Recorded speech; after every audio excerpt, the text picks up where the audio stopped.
So, Bob Long, thanks so much for being here, and looking forward to the presentation.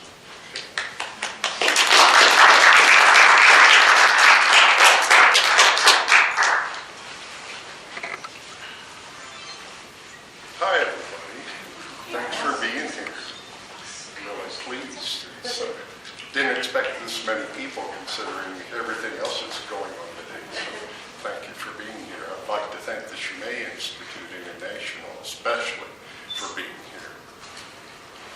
They promote the arts and the music and do an excellent job. And I really want to thank everyone here for that. Today I'm going to mostly probably talk about the process of doing my work. I brought tools that I will lift up. You can come look at them maybe later after I'm done. Passing them around would distract people from things, and some of them have a little dust on them from stone. So they're kind of hard to get clean after you use them for a while. So I guess I started carving stone in about 1993 when I was living in Boulder, and I'm self-taught.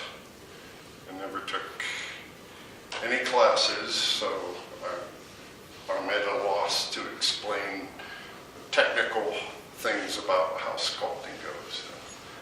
But I have had help with friends that showed me different tools to use and things like that. But so I started sculpting, strictly making sculptures, and at some point realized that jewelry was a way that I could make more money. I started out actually carving pipes. I was making little pipes, and people would buy them as fast as I made them. And I realized that, well, if I can sell those, I'll make big pieces, and I can make more money, right? Well, it didn't quite happen that way. So eventually I did go back to jewelry. And that's what I was going to show here first. I have a little slideshow, and this first piece this is the beginning of one of my triquetrails, which is a Celtic knot. It was carved out of jade. And actually there's several people wearing some here that they got from me, which is always an honor to see somebody wearing them. So this piece started out, this is a little saw that I have. This gives you a perspective, obviously, with my fingers there. This piece was what I cut off. And let's see here. Okay, and then after I cut it off with that saw, I go to, I have it's called a Fordham tool with a flex shaft, and this is the hand piece, and they're diamond bits on it. And I have different diamond bits here, so you can see the different pieces that I used, but I rough shape it with the diamond pieces. With that. And here's a little progression a little further. And here I've put holes into it, which to do those, there's little diamond bits that have balls on the end, which makes it easier to put holes. That was a learning process thing. It's like to learn the best tool to make those holes with. And from there, then I've started using, I have a group of diamond files here that I take all the rough tool marks out and get the shape in. And from there I go to, that's polished now. I didn't bring sandpaper. I think most people know what sandpaper is like. But I use 8 or 9 grades of sandpaper to get that polish. So, and then the final touch is to add a little silver loop on and to hang it. So that particular process, like that piece, probably took me 12 to 13 hours to make. And the hardest part about it is the sandpaper. My fingers are always raw after I'm done. But I love what comes out of it, so that's not a hardship. And what I have is, not such a good picture, but this was a Star of David that I carved out of the same type of jade. And the dime shows you the size. And this is a piece of petrified wood. This picture is a little better, gives you perspective. It is now a necklace that somebody has. That was just 2 lines that I interwove and left a loop at the top where it was hung from. That was petrified wood from the valley here. And this is a piece of lapis. It's not the best piece of lapis I've ever seen. It had some impurities. You see the yellow marks. But it made it stronger because lapis is very fragile and breaks very easily. But that piece came out. That actually has 7 different loops. Can I ask a question? Sure. Is that that's one stone? Yeah, that's just, well, it's interesting you asked that. I'll elaborate on that a little bit. But yeah, it's just one stone. And actually, like this series of new pieces, the piece here, over there, and back over towards the table there, they're all part of a series that it's titled One. And because I always get the question, it's like, is that one piece of stone? So, and actually, this was the first piece I did in the series, and I wasn't sure what I was going to call it. I just started working it, and as I got going, I realized, people are always asking, is that one piece of stone? So the title of this one is All One. Anyways, I think the next picture may show that's how this piece started. It was a piece of stone. Before and after. How many hours did it take you to build like that? That's a good question. Probably about 150 hours. 150 hours. And that one, most of it was done with hammer and chisel. You'll see, like here's when I first started, and that was all hammer and chisel work. I'd actually smoothed that out.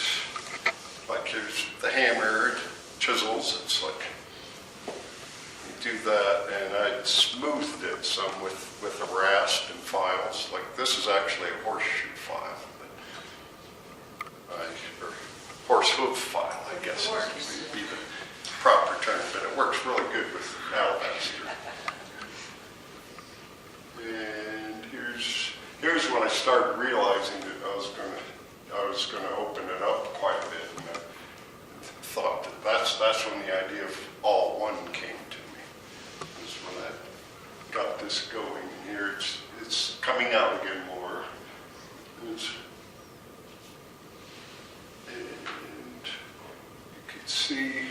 you could see the teeth marks from the chisels there.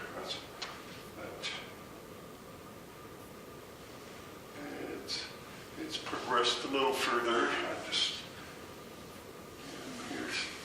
Once again, I use this particular chisel a lot. Or at least I have several that are. It's called a rake, and they're different sizes, but it removes more stone than any of the other pieces. So when I'm working a piece, it usually has those teeth marks all through it. Let's get to, okay, now here's where, and you can see my studio's outdoors. Well, on sunny days here, it's, how nice it can be. It's real easy to work outside. But yeah, it makes too much of a mess to be indoors. So you don't do sketches at all? It depends. Actually, figures, I tend to do sketches, more realistic pieces, And when it comes to the abstracts, I just usually put a hole in the stone and go from there. So it develops. Well, I have a concept, yeah, but it does develop. It's like, okay, I follow lines. Like, let's see which piece. Oh, I don't have it here.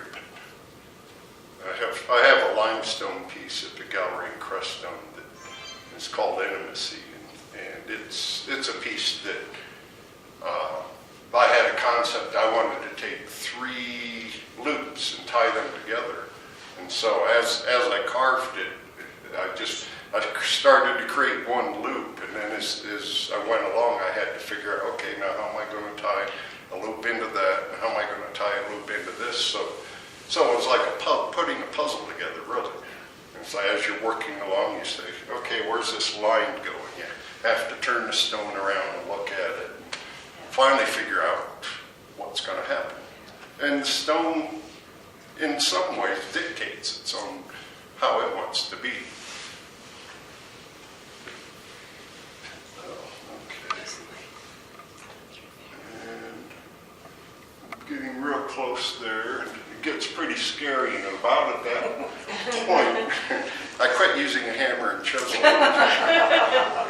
I started using a angle grinder, which this particular blade goes on an angle grinder, and it has diamond bits on it, and it removes a lot of stone all at once. It makes a huge cloud of dust, and it's really noisy, and I don't like to use them, but there's times when you just have to because the stone's too delicate, especially alabaster.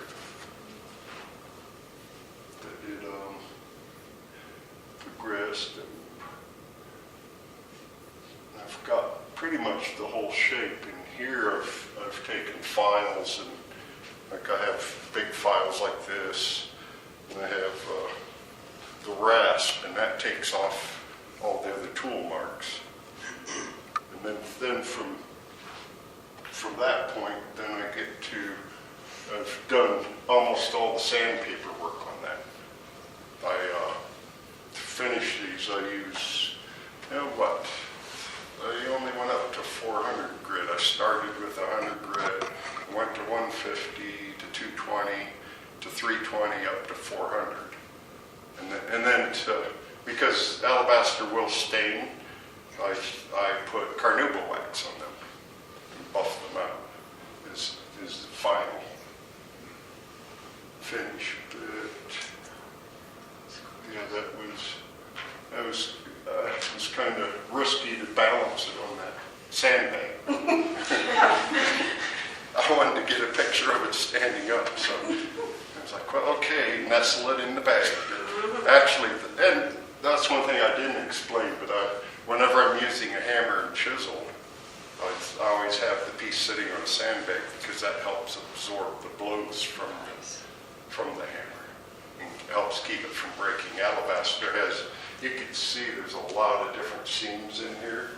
There's actually, and those tend to be real fragile spots where it's joined together. Alabaster is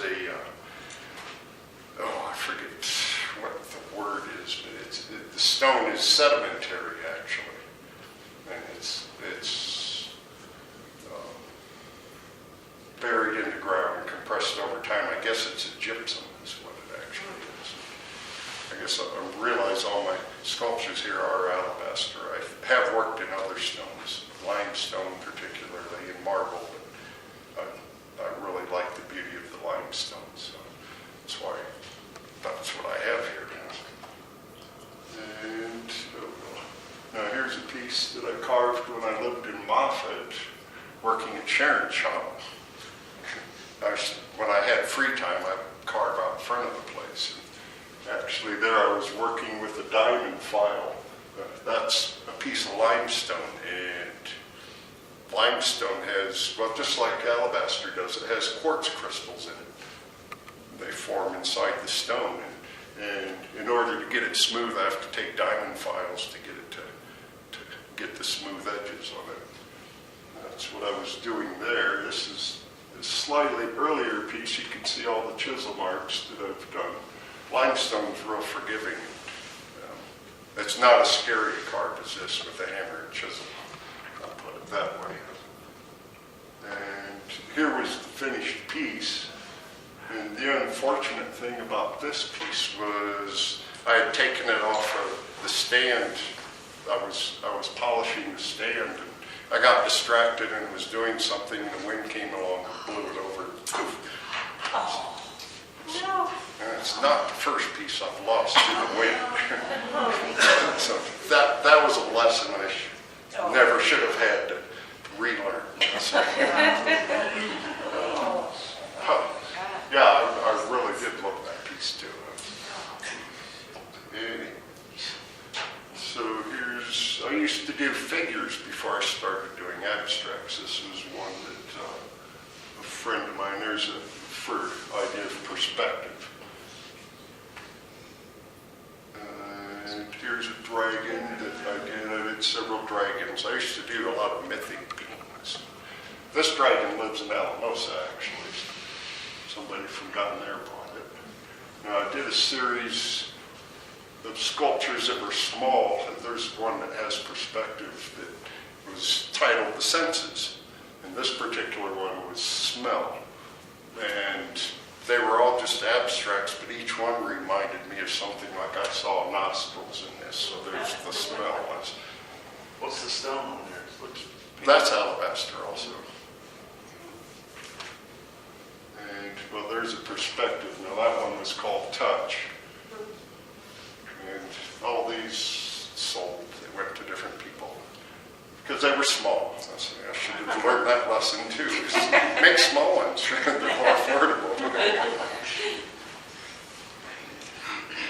And this one was called Sound. Now, this one got used in advertising a lot. And I actually traded this for a painting from one of my friends. And unfortunately, her cat knocked it off of the shelf. Oh. It doesn't exist anymore. It was really my favorite piece for a really long time. I have some other favorites now. And I've thought about duplicating that, actually, because it was so beautiful. What was it But called? that was called Sound. Sound. Yeah, it's like Kinda an looks ear. like an ear, yeah. Right? And unfortunately, I couldn't find pictures of the other two pieces in that series, so I don't have any of those here. And this one was part of, well, these two pieces in this corner are part of a series called The Creation of the Elements. And this particular one was the creation of Earth. And that was my first lesson with the wind. The good thing about it was I recarved pieces and I sold 3 different sculptures out of the remains of it. All right. And out of that series, that was the only piece I wasn't really happy with. It didn't quite come out like I wanted it to. So I figured that was the universe telling me that, well, do it over if you don't like it. I never did do it over. And here's one of my early pieces was Pan. Actually, that one was made out of matlanite. It comes from New Mexico.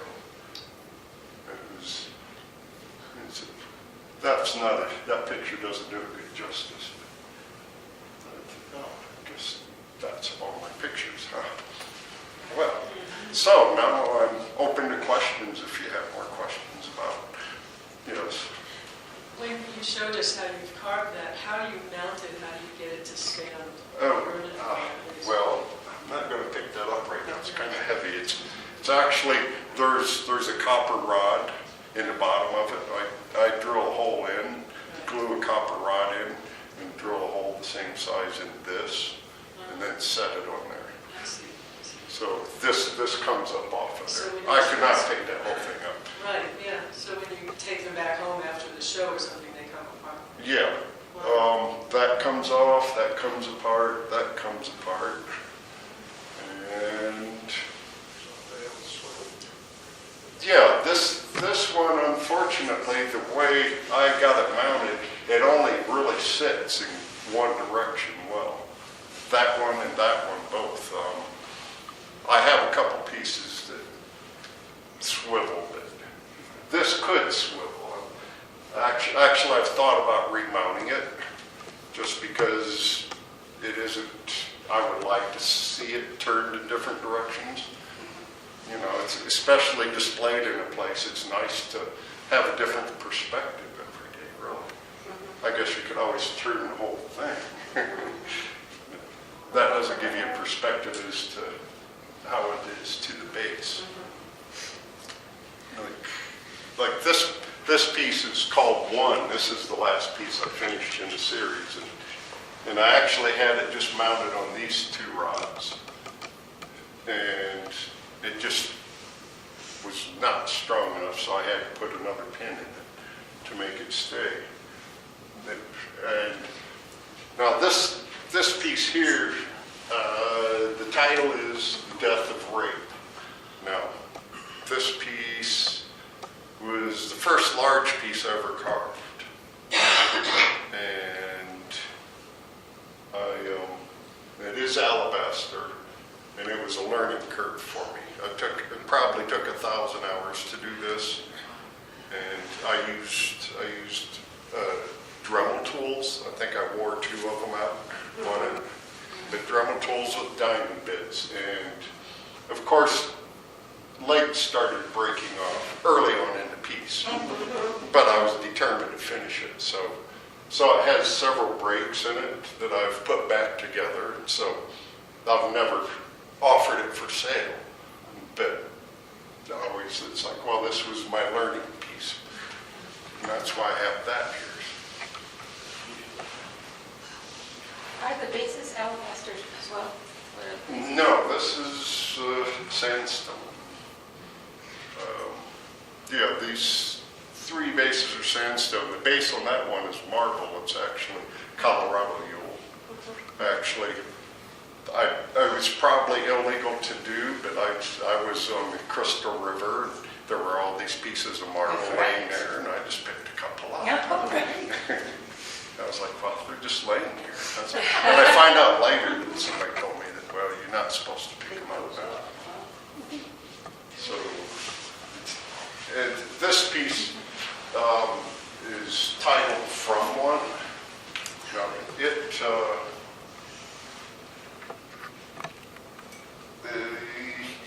I carved this, I started in the spring after I finished all one, and I was carving over, you saw those pictures, my garden was in the background there.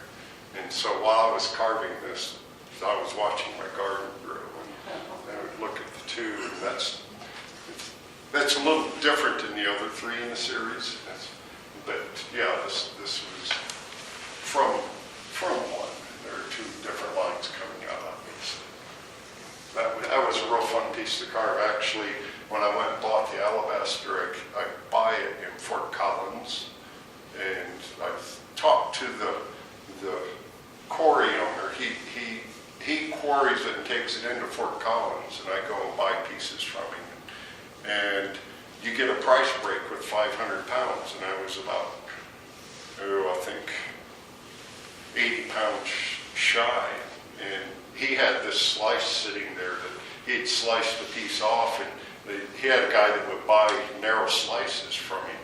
And he had that sitting there. He said, well, you said something about you wanted to carve some wings. And I said, yeah, I did. He said, maybe this would be a perfect wing. And so anyways, I went ahead and bought it. And so I ended up with this piece. But it did not become a wing. And this one is called Into One. And I took, this actually can sit several ways. I don't know if I could get a good balance here. It can rock. Making us nervous, Bob. Okay, all right. So, I've broken enough pieces, right? But this one, okay, I had the idea, I wanted to take 7 loops and somehow bring them all into the one spot. So there are 7 different lines that all come into the center there. What's the name of that one? It's called Into One. So it was all the one series. I like the So any more questions? Have you done anything in Crestone conglomerate? Yeah, I make hearts out of Crestone conglomerate. I make little pendants. They're little hearts. Actually, you asked that, and this blade here has cut quite a few of them. I do the rough cuts with this. On my angle grinder, I slice a piece off and then do a rough heart shape, and then it's the diamond files and the sandpaper. So, but yes, I have ideas for making a larger sculpture. Actually, I've been toying with, because there's supposed to be a sculpture garden out in town there next to the brew pub and by the gallery. One idea I've been toying with is making something out of conglomerate. But it's just an idea at this point. I really would like to have about a 12-foot tall piece of limestone that I can just carve some abstract there. That remains to be seen. Talk to Kiara. Pardon? Talk to Kiara. Yeah, okay. And all the different stones, types of stone, the outside as well as the inside? The alabaster cannot. Yeah. It melts. Oh, that's not good. Okay, yeah, no. Even with all the wax on it, it'll melt in the water itself. Like there's an outcropping of alabaster in New Mexico I went to once. I thought I'd try to harvest my own. And you would have to dig way into the hillside to actually get some good alabaster, because the whole hillside is just kind of washing down off of the mountain.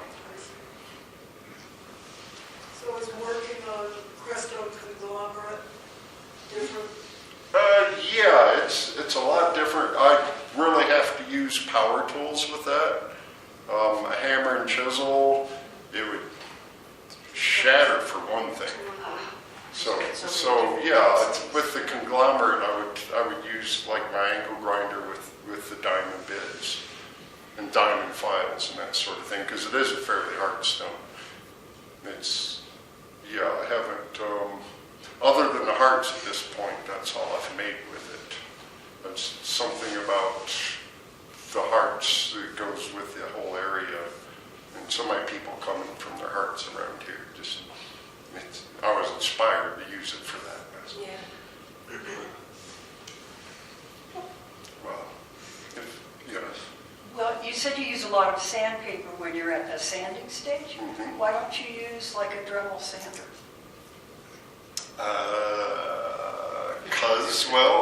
Like, let's take this piece that I'm wearing. This is a piece of jade from Guatemala. And you couldn't get it inside the shapes. But the big ones, though. The big ones, even then, it's like, okay, a Dremel sander, I cover more area using a peat sheet with my hands than I ever would with one of those.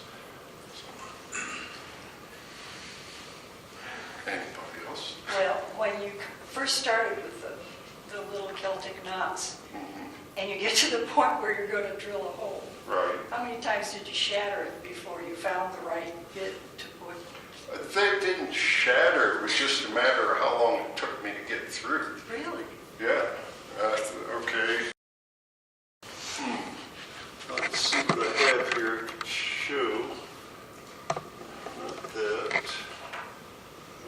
I was using flat bits. No, these you really can't see, but that's flat. I was trying to drill them with that, and it took a long time. Now this is a little ball. Right. Now the little ball just goes through really Right fast. through. Well, not right through, but Well, a lot faster than one of these. Okay. These would wear out. The balls last longer. But they don't shatter. I've had maybe one piece of jade shatter. Lapis, lazuli shatters pretty easy. That's one that I quit carving them. I started carving it with lapis. And I quit using that just because it breaks too easy.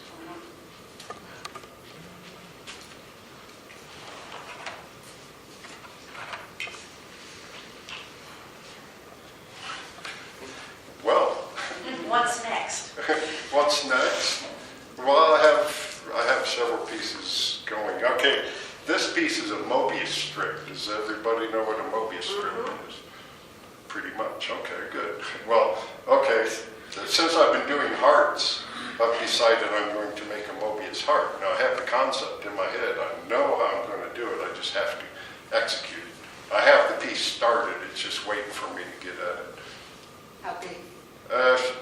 It'll just be a pendant, yeah.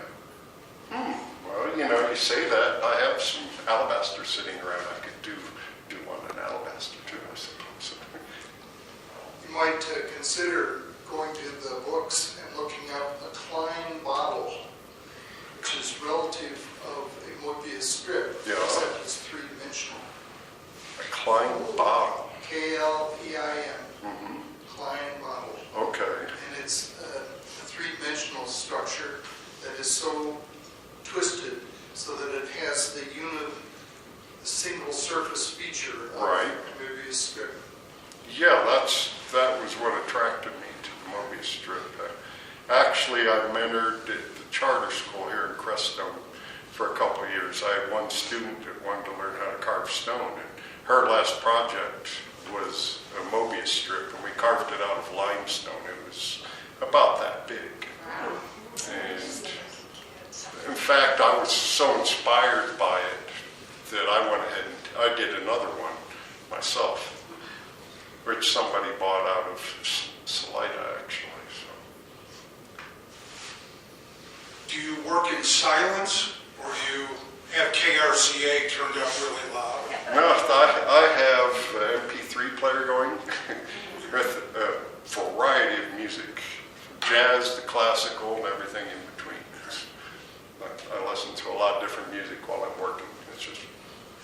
It's because I don't know why. And it's funny because I'm listening to like a lot of old pop songs now that I listened to for years that I never knew the lyrics to them. But the truth of the matter is, when I listen to music, I hear melody. And so when I'm sitting there working, all of a sudden I'm hearing the lyrics to these songs. I'm shocked. Why would I Are you in any other galleries besides the Artisan? Not at this point. Actually, I need to get a photographer in here to photograph this new series because I'm going to take it down to Santa Fe. I'm going to go shop it down there. So I haven't figured out who's going to photograph it for me yet. I think we have someone here. Capable? Yeah. So anyways, I brought some homemade mead, which is in a little pitcher over there. You're welcome to sample. And We have apple juice too, so I'm going to bring it closer to the wine. Oh, so it doesn't that's